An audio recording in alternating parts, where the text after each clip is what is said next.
এরা হচ্ছে আমার সহযোদ্ধা। তাদের সাথে এই যে আমি খারাপ ব্যবহার করি, তার মানে এই নয় আমি খারাপ।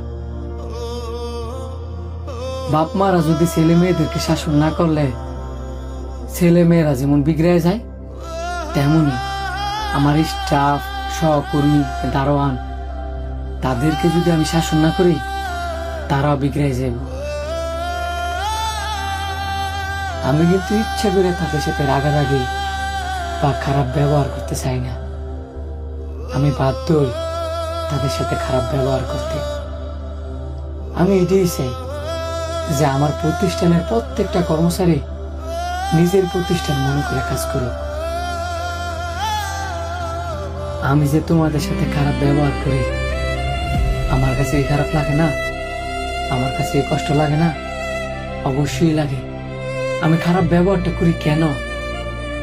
যাতে করে আমার প্রতিষ্ঠানের প্রত্যেকটা কর্মচারী ভালোভাবে কাজ করে, যাতে করে আমার এই প্রতিষ্ঠানটা ভালোভাবে চলে, মাসের যাতে তোমাদের ঠিক মতো বেতনটা দিতে পারি।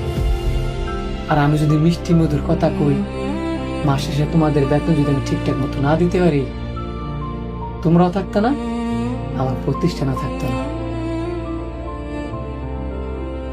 আমি যে তোমাদের সাথে খারাপ ব্যবহার করি এটা তোমরা বলতে পারবা, কিন্তু তোমরা যে এতগুলা স্টাফ, একজনকে বলতে পারবা যে আমি মাস শেষে তোমাদের বেতন নিয়ে ঘুরাইছি?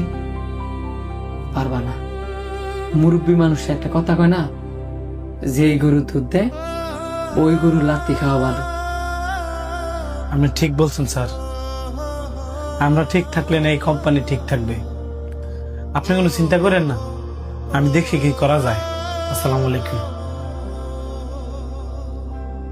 স্যার। আমি দুঃখিত, আমি ভাবি নাই যে হের একদিনে লেগে ছুটি দিলে হ্যাঁ যে এরকম 3-4 দিন লাগাইবো।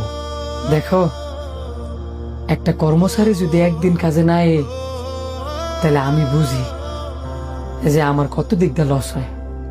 তুমি এক কাজ করো, আরেকটা দারোয়ান দেও। ঠিক আছে স্যার। বাবা, এটা কি শাওনের অফিস? না, এটা শাওনের অফিস না, কিন্তু হ্যাঁ এই কোম্পানিতেই দারোয়ানের চাকরি করতো। হ্যাঁ কই ডিউটিতে যায় না? শাওন আর কোনোদিন ডিউটি দেয়তো না। আইতো না মানে? হ্যাঁ যদি না এ, তাহলে কি হ্যাঁ এটা আমার একবার জানাই তো না? হ্যাঁ জানাইব কেমনে?